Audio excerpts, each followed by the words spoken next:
muscle memory. Except some Yeah. people's muscle memory is I hit snooze when I wake up in the morning. Right. Right. And Well, so exactly. It's like, how do you make that muscle memory align with your intention and your goals? exactly 100%. And that's really what I think the biggest focus on is with a lot of the work that we want to do is how do we align the habits and the behaviors to the person that we want to be? Right. Right. Beautiful. And so you've touched on this a little bit, even just in your previous answer, but when it comes to performing under pressure, right? Day comes, you got to walk out on that stage, you got to join that intense virtual meeting, like whatever the case may be, performing under pressure is a huge skill that you also have to develop. So, what are some of your top strategies when working with clients on how they can actually show up day of and perform? Well, a lot of people feel as though the only way to get ready to focus on your mindset is once the gun goes off. But I do a lot of somatic visualization with a lot of my clients. So I'll say, cool, let's bring you into that environment, right? Mentally, somatically. Like I want you to feel the floor. I want you to smell what's in this room. I want you to hear what you hear to really drop them into the place. And then I will throw different stimuli.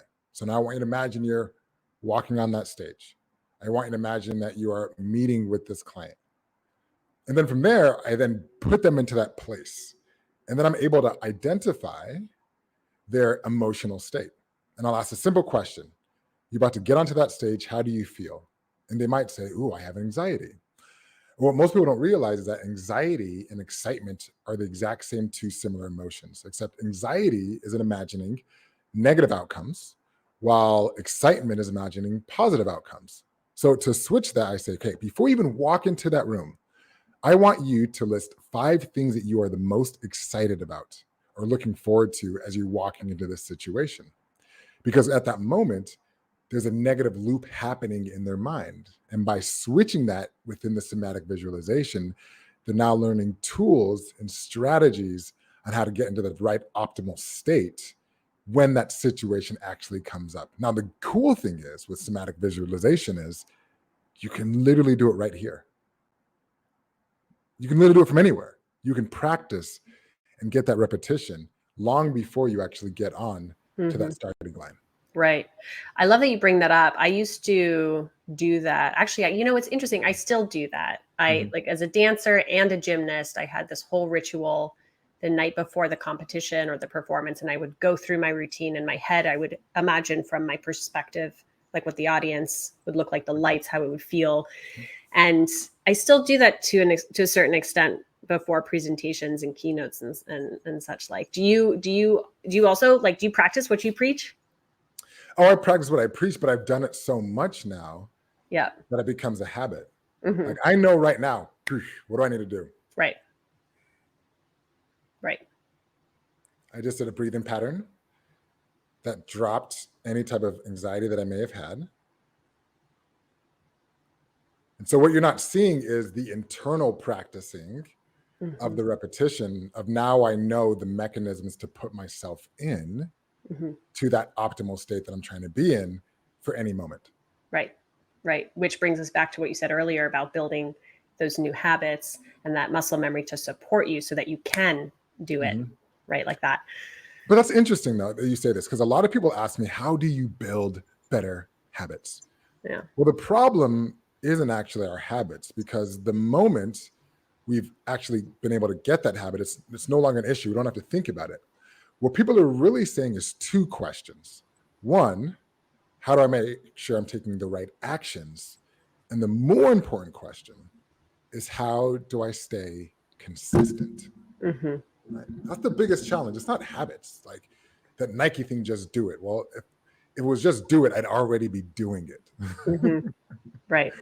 Right. So it's about, people are really asking is, how do I stay consistent and how am I going to take the right actions? And that's the question or the answer that a lot of us are really solving for in this type of work. Right. Right. And do you often get the question of like, how do I get rid of nerves? Yeah. Yeah. I look at it in 2 ways. One, you also have to understand where nerves or ATP or that type of adrenaline is helpful and not helpful. Yeah. So on an athletic field, On the 100-meter dash, cool, have that nerves, have that adrenaline, because when the gun goes off, you want to move. But for speaking, I tell people nerves doesn't actually serve you well in the speaking world. And people ask, like, what do you mean? Don't you, if it's important to you, shouldn't you be nervous? And I was like, yeah, well, let's start off. People might say, oh, that first 5 minutes was kind of shaky. And then what happened? It felt easier. Why? Because the nerves went away. So what I usually tell people is that oftentimes the reason we get nervous is because we're overly hyping the situation. So what I tell people to do is de-hype the situation. So instead of saying, I'm talking to this big audience, say, no, I'm having a conversation with some friends, or I'm having a conversation with Rachel about what I feel about coaching, right? How many times can we de-hype this situation instead of trying to rev ourselves up, like affecting our adrenal glands until we get so overwhelmed that when we get on the stage, it's become a fight or flight response if we don't do well. So indirectly, when I'm saying, I got this big presentation, what you're indirectly saying is, I got this big thing, and if it doesn't work out well, then there's going to be something negative that happens, versus de-hyping it, just a conversation. Right. Yeah, no, for sure. I think when I hear people frequently are struggling with this issue of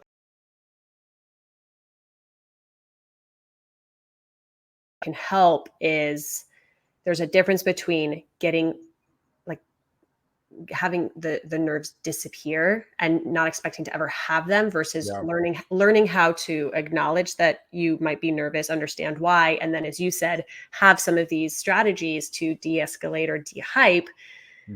I think oftentimes people are looking to just never be nervous again. You're not. Well, but think about it. If you were to watch physiologically what's happening to people when they're nervous, two things are happening.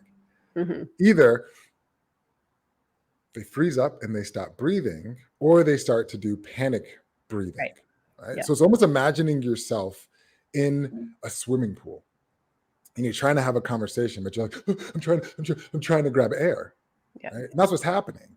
And so what I tell people is, if you really want to calm your nerves, it's not always about people like, take a deep breath. But if you're taking a deep breath, you're bringing in more oxygen. It's actually in the breathing out that actually allows for the relaxation. So breathe in. Slower breathes out. And that's what's going to help relax that nervous system. Right. Absolutely.